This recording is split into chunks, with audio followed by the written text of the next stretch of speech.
Hello, everyone, and welcome to the Childcare Business Podcast. My name is Leah Woodbury. I'm our head of content here at ProCare Solutions, and I'm really happy to have you all join us today. We're thrilled to have Samantha Phillips with us. She's an expert in a topic that we really don't talk about enough, but we know is constantly on the minds of child care center owners and directors, and that is child care insurance. And she's one of the rare people out there who specializes in insuring and helping child care centers find insurance. So welcome, Samantha. Thank you so much for having me. Trying to insure child care centers seems more appropriate these days. Yeah, I think that would be a better description, wouldn't it? So before we jump into that, we always like to start these podcasts getting a little bit of background on our guests, and your story is particularly unique. So you were an insurance agent, your son got hurt, it was at his preschool, I think. And hmm what happened and how did that motivate you? Yeah, so my first role at an insurance agency, I started out as the receptionist, and there was a preschool literally right down the street. It was less than half a mile. And my son was enrolled there because it was really convenient to be able to work at the insurance agency, and his preschool was so close. Mhm. And then I get a call one day that he'd been hurt. He was running in the classroom, shocker, and ran into the cubbies that were hanging on the wall and gashed his forehead open. Oh, Um, when the director called me, the directors have such a skill with their words, and are very finessed in keeping parents calm whenever they relay news like that. And so I always laugh now because I finished my email that I was working on before I left to go get him, because the way she explained it, it didn't sound as pressing of an injury as it was. yeah. Um, but anyways, so it that ended up being a really traumatic experience for he and I both, because he needed stitches, and I'm literally in this doctor's office curled up in a ball in the corner with my ears plugged and my ears, yeah, ears plugged, eyes closed, because the numbing medicine that they used to inject around the site where he needed stitches so that he wouldn't feel it did not work, and he was Oh, screaming bloody murder for mommy to rescue him.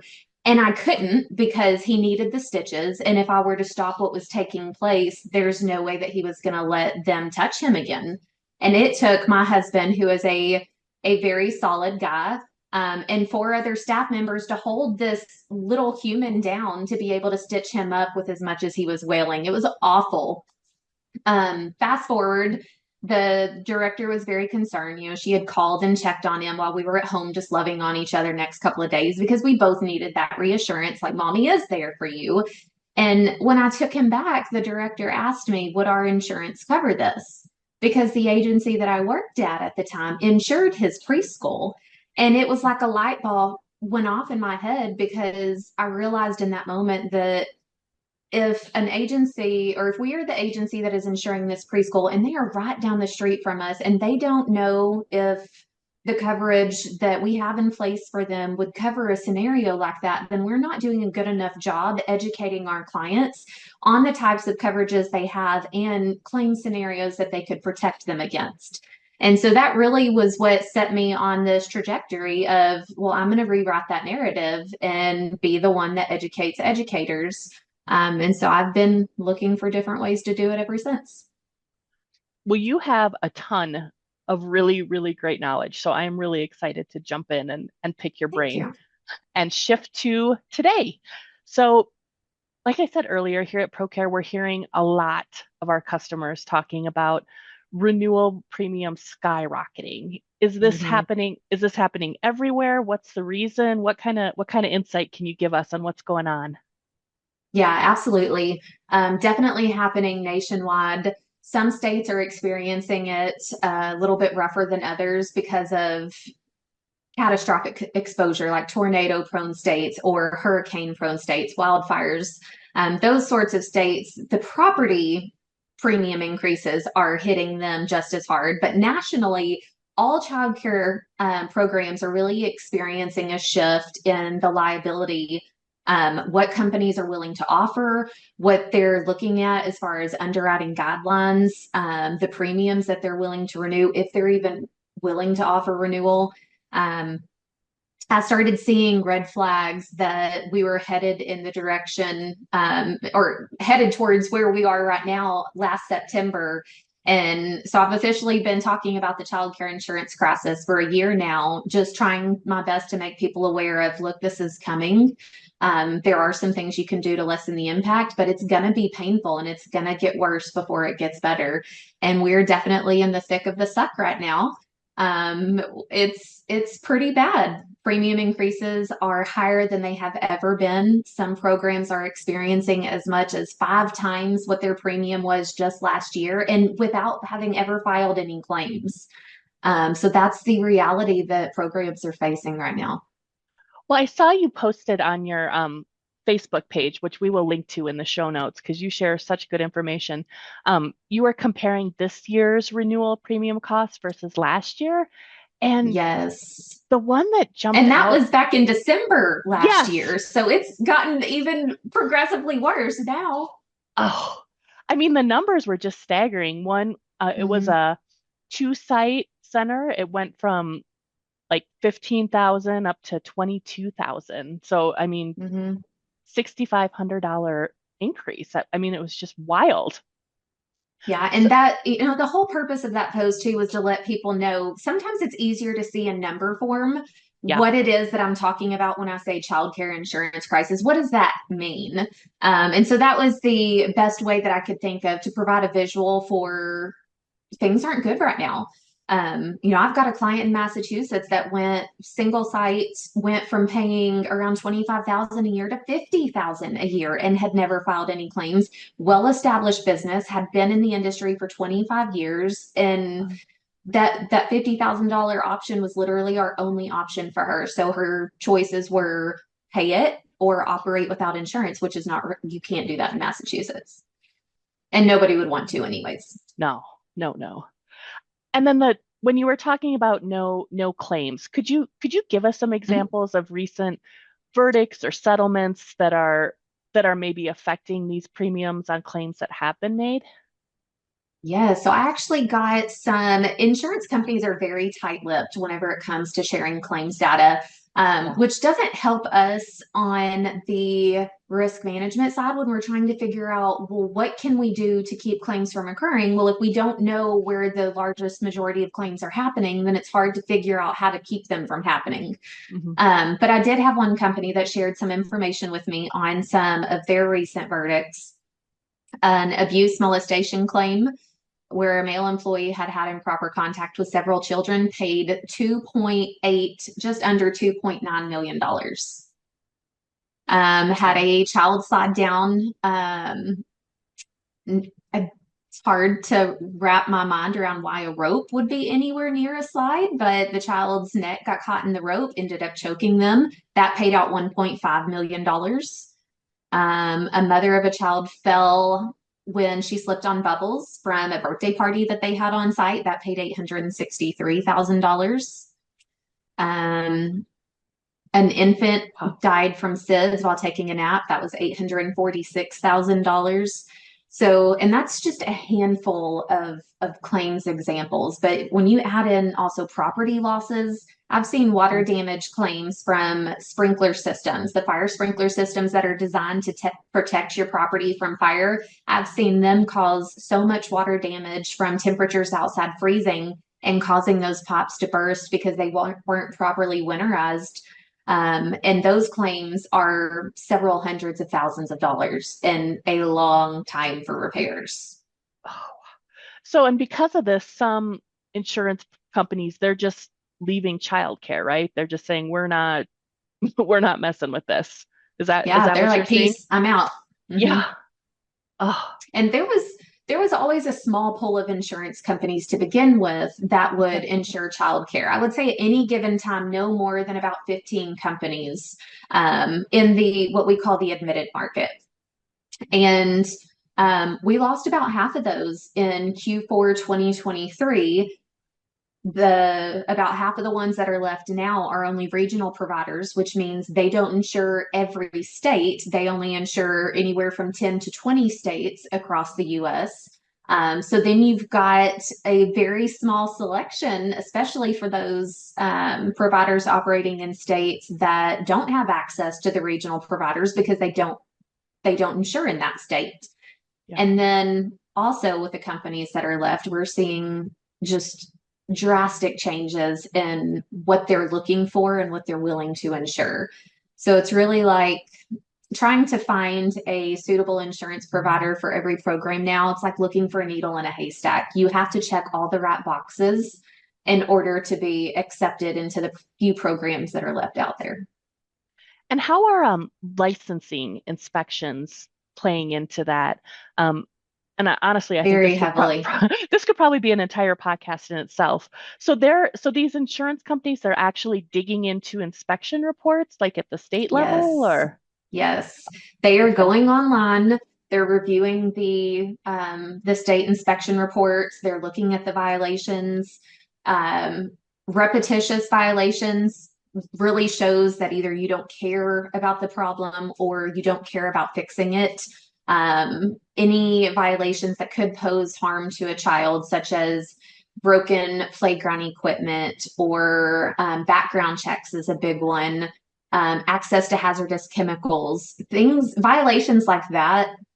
The insurance companies look at those as okay, if these are the types of things they're cited for in their inspection reports, they're obviously more of a risky program because they don't have the right systems and balances in place to make sure that these violations aren't occurring. So they are really on the lookout for those inspection reports and using them as a means of determining is this program worth insuring or not because they have safe operations, or do we want to decline to wrap them just simply based on what we see in the inspection reports? okay. So before we move into what centers can do, and I promise that's coming, I'm sure everybody's waiting. I'd love to pick your brain a little bit about the recent NACI Liability Insurance Survey. NACI, National Association for the Education of Young Children. I'm sure all our listeners knew that. Um, it's def One stat that you mentioned, or that you highlighted, I should say, from the report, is that 62% of respondents reported that their program had difficulty finding liability insurance or finding affordable liability insurance, Mhm. and that the top named reason for non-renewals is the insurance company is no longer insuring childcare. And you talked about this before, but I just wanted to see if you could go a little bit deeper into how that those figures jive with what you're seeing and hearing. Is it more in one part of the country? Are there regions where things are maybe better than another, or any other insights you might have on those stats? Yeah, definitely in line with what I've been seeing. And I was very fortunate to get to work with NACI. They had reached out and asked to pick my brain on helping them curate the questions so that they could collect the right information. So I Uh-huh. got to play a really heavy role in that. But there was almost a validation in it because I'm like, finally, we have official data. I've had Yeah. so many people reaching out about advocacy initiatives, and we didn't have firm data other than, just individual people's stories. Hmm. And here I've been saying all along that, this is an issue. So to actually see in number form that 62% of providers are experiencing difficulty it wasn't really alarming to but it was alarming, if that makes sense. It does. Um, and It then does. the top reason being that insurance companies are exiting. I mean, that absolutely made sense because I personally, I mean, I'm still insuring clients, and my team is our bandwidth is so stretched thin because we're really struggling to try and make sure that our current clients stay insured. And then we get calls regularly with people in desperation because they can't find insurance. Their agent hasn't been able to find them replacement coverage. I've never received so many calls, messages, text messages from providers that are now uninsured because their coverage lapsed when their agent couldn't find them anything. And so for us to be in that state, but see numbers that reflect that, I'm really hoping that the data, and I attended NACY's webinar yesterday where they kind of went over that that final review or that final draft. And most of the advocates that were on that call talked about they are hoping as well that this data will help us advance advocacy initiatives forward because anybody in a position of power wants to see firm figures. They want to see, is this truly an issue? They don't want to just hear stories. Show me the data. And Yep. that's where we're at now with that survey. Oh, well, that is good news that yeah, you have the data to back up what we know is happening. So that's amazing. Yes. Okay, so we've gone through what's going on. Let's talk about what child care center leaders can do. So if we could start with how to keep insurance, that would be great. How do we keep it if we're at least for the most part happy about it? Um, this one's very simple, but Okay. pay your bills. Uh, very, very easy. Just make sure that your premiums get paid. Insurance companies are looking for reasons not to renew problem accounts. And if you are a client that regularly non-pays or you're late in paying, don't give an opportunity for a declination or not necessarily a declination. In that case, it would be refusal to reinstate due to non-payment of premium. So don't give an extra reason to be dropped by an insurance company for something as simple as not paying your premiums. Stay on top of that. Make sure the premiums are paid by their due date. Um, that's the biggest one. If you've got it, then you can keep it. Just make sure you pay your bills. Okay. Um, other things, if you do get dropped, most people are facing non-renewals. We're seeing that a lot. So for the people that don't have a renewal bill to be able to pay and they don't have that luxury, you've got to start early. And I would not wait for the non-renewal to come either, because most states, the legal the legal requirement to send you notice by the insurance company is anywhere from 30 days to 60 days. It is taking my team no less than 30 days to find insurance quotes. And that doesn't even count the process for the applications we have to collect, the loss runs we have to order. So I would say at minimum, it takes us right now 45 days to even try and get quotes. And that's still with us maybe getting quotes trickling in right down to the expiration date. So if you're waiting to receive a non-renewal thinking, well, this isn't going to happen to me or it hasn't happened to me yet, that's because the insurance company is not legally required to send you notice until 45 days out or 30 days out, depending on what your state requirement is. So I would recommend as a plan B, just in case, reach out to an insurance agency that specializes in childcare and get that ball rolling just in case you don't get the renewal offer and you open your mail one day and find the non-renewal.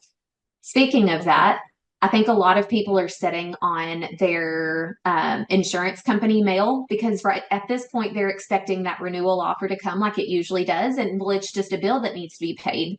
So if they Right. see a letter on their desk from Philadelphia, for instance, well, they might be thinking that is their renewal premium invoice, and so they'll get to it when they get to it. They know they typically have to pay it before their policy expires, but what might be in that envelope is a non-renewal notice. And if you sit on that mail and aren't aware of it and can't start acting on it as soon as you're aware, well, then it further delays the process and you potentially not being able to get replacement coverage in time. Okay. Um, there's also, proactive things that programs can do as far as showcasing that they've got it going on. I have an insurance narrative template that I created to help providers show that they have a strong management team in place, that their admin team knows what they're doing, that um, the approach they take to protecting their property is proactive, not reactive. Those sorts of things are valuable to an insurance company, and they want to know they're looking for the right partners right now. They don't want to insure any and every business. So it's our job to paint that picture to the insurance companies. We've got to show them, and you've got to help us by providing that information. That narrative template is a great way to do that. to help show why your program is worth insuring and why you are a smart risk for the insurance company. What about, are there any services or that might leave a child care center exposed that might make an insurance company go, I don't know that you should be doing that? Yes. The ones that come to mind right off the top of my head, birthday parties, any kind of Yeah. special events. And that's difficult because that's an Yeah. additional revenue stream for a lot of programs. And Yep. when you're facing inflate, like, trust me, I get it. To all the providers that are listening, like, I get it.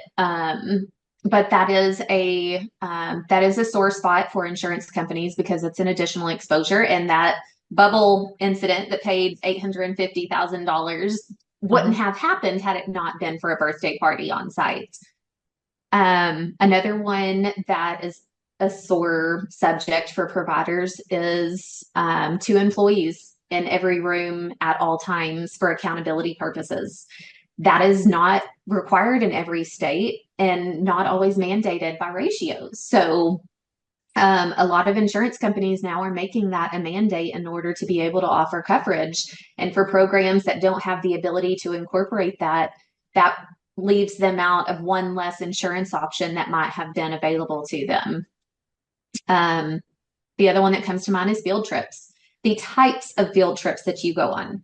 I had a declination because there was a rock climbing picture on the website, the indoor rock climbing. And you couldn't see the ground and there was no harnessing involved. So the picture on the website made it look like this child is 30 feet up in the air at the very top of the rock climbing wall. And in the full picture, they are 2 feet off the ground. But the insurance company looked at the website, saw that picture, and they declined over it. So the types of field trips that you go on, if they involve all the fun stuff, trampoline parks, Yeah. pools, anything involving water slides, rock climbing, like all of your high risk or high injury prone types of field trips are also a concern right now. So get those photos, all that off Clean up your Facebook. Facebook, clean up your website. Yeah. All right. So let's say, oops, I lost my spot. All right, we've gone.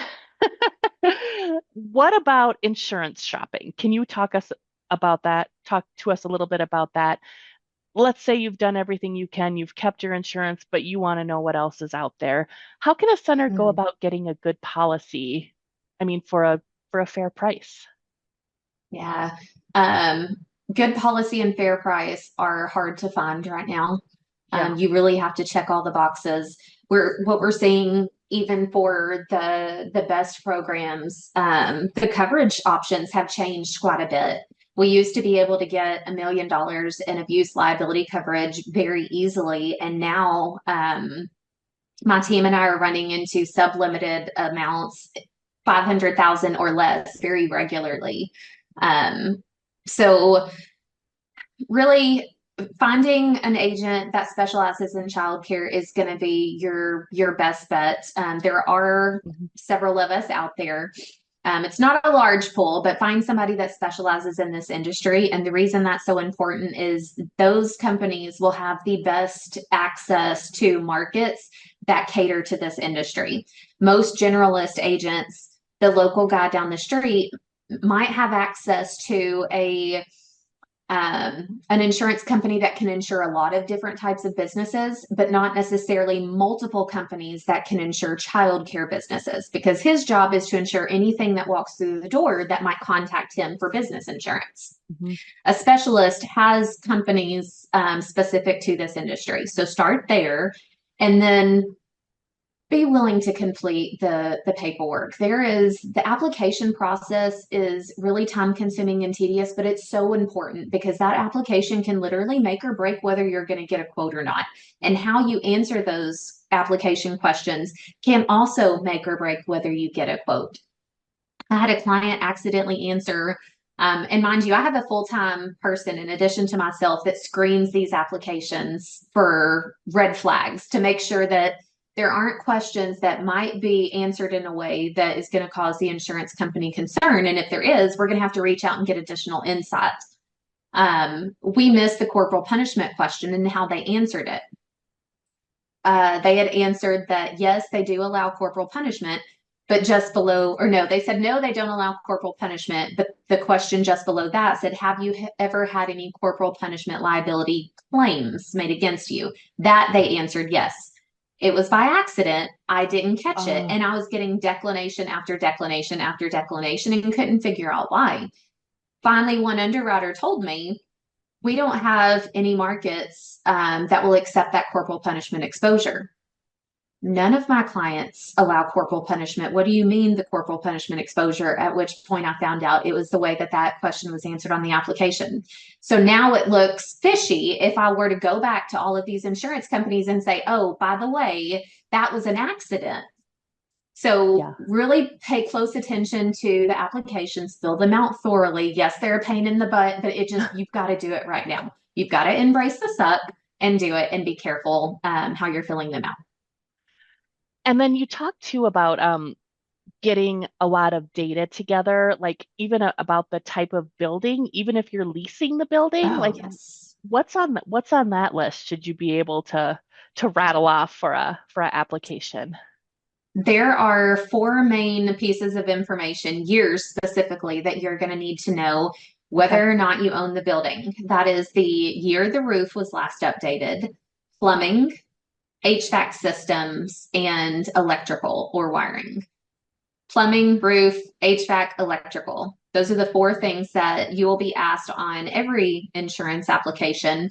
Even if you don't own the building, the reason that information is necessary is you're still running a child care program in that facility. So, what the insurance company is looking at it is through the lens of, okay, well, if you've got 100 little human bodies running around in here, but 60-year-old wiring, and it's an electrical hazard waiting to happen because that old wiring hasn't been brought up to modern building code, then that's a potential fire hazard with 100 little bodies in the building that would have to be evacuated. So that's why it's a concern. Same with the roof. If it's a landlord situation, if that roof is not in decent shape, well, your contents inside that the insurance you are asking the insurance company to insure would be exposed to whatever water damage from the leaky roof. Plumbing, same situation. If you've got old corroded plumbing, then you're exposing your contents to water damage. Um, what was the other one? Plumbing, HVAC, roof. Oh, and then heating and air conditioning Oh, systems. That's more of an important need to know in states that are prone to very high heat, like Texas and Arizona.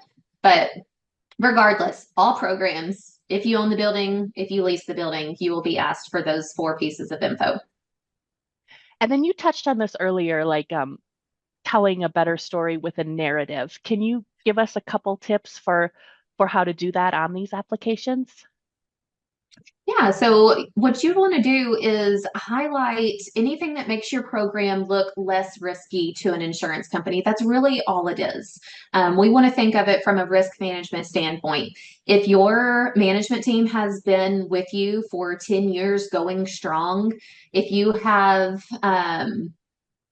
if you've had a clean licensing report, the last three visits that they've come out, that's worth mentioning. If you're involved in any industry associations, I had this was a few years ago, but a client, when I mentioned that they were part of the Association of Early Learning Leaders, AELL, Mhm. it saved her $5,000 on her liability premium. So it was a pretty significant discount. But letting insurance companies know that you're part of industry associations, teaching you how to be better and do better at what you do is valuable information. Same thing about Mhm. your property. Property is a really key piece right now. Do you have water leak detection sensors that will alert you early so that it helps prevent future $100,000 worth of water damage claims? No child left behind auto alarms on the buses shows that you're taking an extra step to make sure that there aren't any children left unattended on the bus. Um, What else? What about as far Oh, as like compliant, like explaining violations? Is there a way to do that to kind of tell your side of the story too? so the I just revised the template to create a whole section for licensing violations. Oh, What okay. you really want to key on both for licensing violations and if you've had prior claim history. What you want to paint there is if it happened, it happened. What did you do to keep it from happening again? Hmm. That's how we're going to control the perspective there. Same with the claim situations. If you had a claim happen, how did you learn from it? What did you change? Like if you had the fire sprinkler system leak, did you get on a winterization contract after that? Did you install the water leak detection sensors? That shows that you learned from that and implemented change to keep it from reoccurring. With licensing violations, did you retrain staff? Did you implement new policies and procedures? Did you implement one place compliance software? Things of that nature help. It shows accountability. You're Yeah. accepting, this, it is what it is. This happened, but we used it as a learning opportunity and we're doing these things differently now to keep it from happening again. Hmm. That is really valuable to the insurance company. Did we cover everything? Is there anything else that you should go over in the narrative? Oh, we could probably go on for another hour. Okay. Well, we are wrapping up our time with you. Is there anything I didn't ask you that you think I should have, or that you think child care center owners, directors, leaders should know or should really take away as as they stop listening to this podcast? The biggest takeaway that I have right now is don't be one of those people that thinks that this is not going to happen to you and then Mhm. be stuck in a situation where you're worried about if you can open your doors tomorrow because you don't have insurance yet. Your policies have expired and you can't. Y'all, it is hard. It is so hard right now. I am an agent that fights for my clients, that fights for the industry, and it's brutal right now for us. So do yourself a favor and start early as you can. Just have a plan B. Even if you don't need it, it doesn't hurt to have a plan B. That's my Yeah. biggest thing. Start early. Okay. Well, thank you, Samantha, so much for coming. Could you please share where our listeners can find out more about you, like a website or any way to contact you? Yeah, I'm pretty flexible. I've got lots of methods that you can contact me. Okay. I know you said you'll reference the Facebook page, but I do Yep. post a lot of updates there. That's Sam Phillips, child care insurance agent. You can also reach out through our website. It's comployhr.com. Um, and yeah, those are probably the two best methods. I don't think I want to give my cell phone on here. I get that. Well, again, thank you so much. And thank you to everybody who took the time to listen to this podcast today. We know how busy you are dealing with things like insurance and also also educating young learners. We're so grateful to support you every day here at ProCare. Thank you, everybody, and we will see you next time.